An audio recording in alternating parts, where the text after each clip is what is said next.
Now, a week ago Friday, I did a program in Phoenix, Arizona. I do a whole other thing called The Spirituality of Laughter. And in it, it's a little slightly more academic view, a lot of jokes in it, but about where laughter comes from. And my research has told me, and you can look this up, that laughter can be traced way back, and the subjects of laughter seem to remain the same. The number one topic, you can guess, is sex, of course. The number two topic, flatulence. Ancient Greeks have jokes about flatulence. 12th century Buddhist monks have jokes. Benjamin Franklin has a book still available on Amazon.com called Fart Proudly. So here's the story. A young man named Kleinberg won a very prestigious award in his town. In fact, the entire town had a huge banquet in his honor. It was an amazing thing, momentous. All kinds of speeches and lots of eating and drinking and all kinds of things going on. And at the very end, it was his turn to acknowledge. As he was up there talking, unfortunately, one of the pages from his speech started fluttering down to the floor.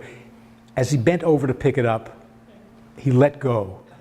And it was made worse by the fact that it was amplified by the microphone at the very worst part. He was humiliated. And as soon as he could, he moved out of that town. And he never, ever came back. When he was elderly, he decided he really wanted to go back to the town of his birth. And so he figured by this time, it's a forgotten experience, what happened to him. He went back, but he was cautious. He checked into the hotel under a different name, an assumed name.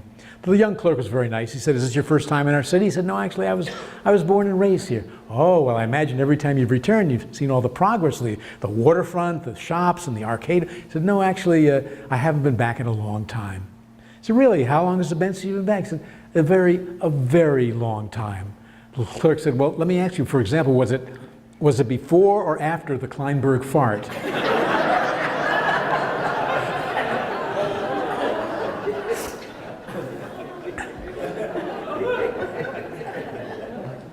Since I'm sure there are no lawyers in the audience, let me tell you, a doctor, a lawyer, and an engineer were discussing whose profession was the oldest. The doctor said, "Well, mine is the oldest because it said God took a rib from Adam. That was surgery." And the engineer said, "No, mine's the oldest because it said God created order out of chaos. That was engineering." And the lawyer said, "Who do you think created chaos?"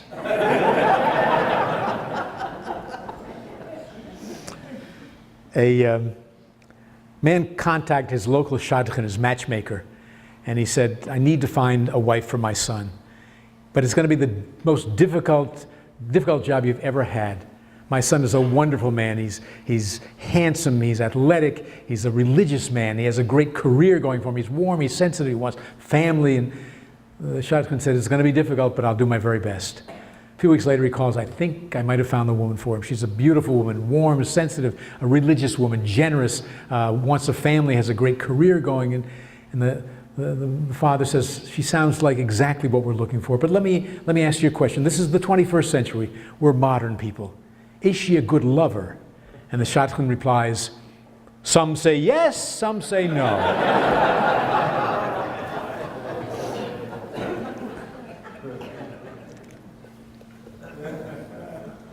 During World War II, two Jewish partisans had gotten a hold of let me start over again. Yeah. During World War II, a couple of Jewish partisans had gotten hold of some dynamite, and they were going to blow up the bridge that Hitler crossed every day punctually at 11:15 in the morning. They set the explosives, they hid in the bushes, and it was 11 o'clock, then 11:05, 11:10, 11:15, and no Hitler, 11:20, 11:25. Finally, one turned to the other and said, "Hope he's all right."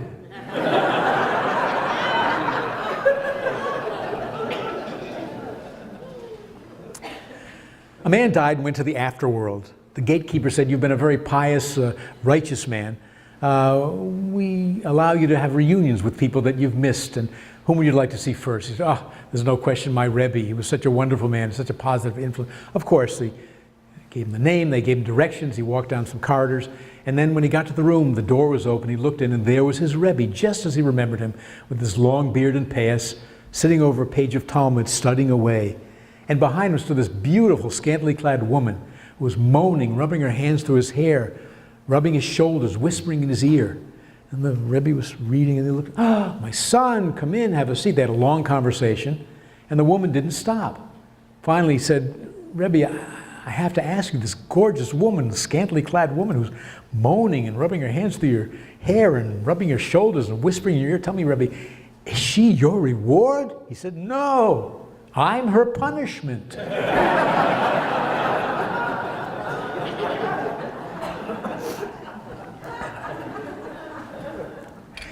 An Israeli and an Arab found themselves in the same skydiving plane. They'd paid their money, and it wasn't a club or anything. And it was time to leave the plane and jump out. The Israeli jumped out. He zigzagged back and forth a few times and then pulled his ripcord and he starts floating down gently, having a great old time.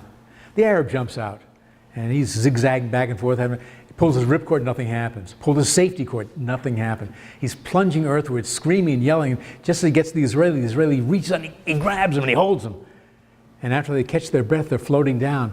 And the Arab looks at the Israeli and said, "You saved my life. You saved my life. Why would you do something like that? Why would you do something like that?" And the Israeli says, "Why not?"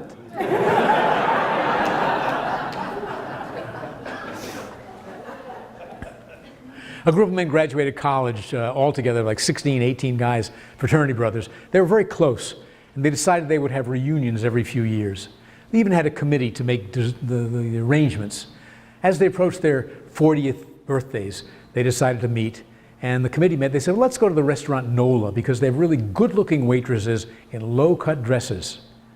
At 50, let's go to the restaurant Nola because they have a fine wine cellar, an excellent menu. At 60, let's go to the restaurant Nola because they enforce a no-smoking rule, and it's quiet. We can have meaningful conversation. At 70, let's go to the restaurant Nola because they have an elevator in the building. At 80, let's go to the restaurant Nola because we've never been there."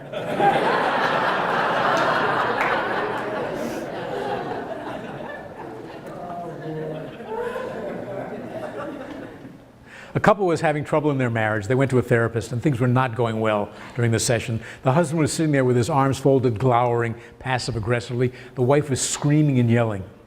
Finally, the therapist said, "I have to do a creative intervention here." He reached down, picked up the wife, and gave her a 45-second kiss on the lips like she'd never had in her life.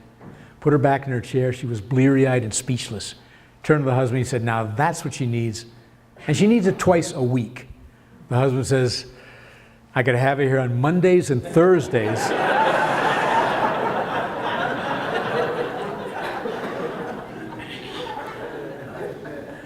Years ago, when the troubles were still pretty intense in Northern Ireland, a guy had to run an errand late at night. Knew it was dangerous, but he had no choice. It was an emergency. What he was afraid of happened. As he walked through a dark alley, he felt a gun in his ribs, and a voice behind him said, "What are you, Protestant or Catholic?" Thought for me, he said, "My God, if I say I'm Protestant, the IRA, I've had it. But I say I'm Catholic, it's also defense, I'm dead."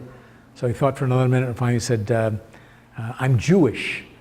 And from behind her, he heard a voice say, "Well, faith and begorra, if I'm not the luckiest Arab in all Northern Ireland."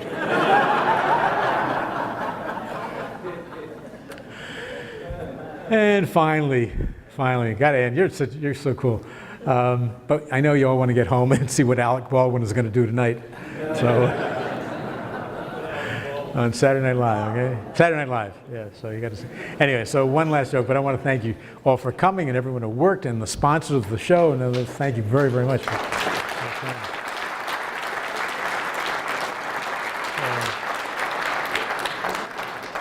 So a rabbi, a cantor, and a synagogue president were all on vacation in Borneo, and they were captured by headhunters.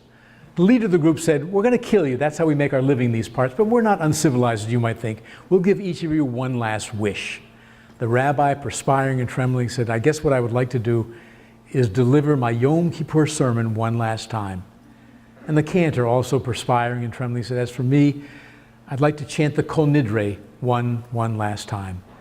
And the synagogue president said, "Kill me first." Thank you very much.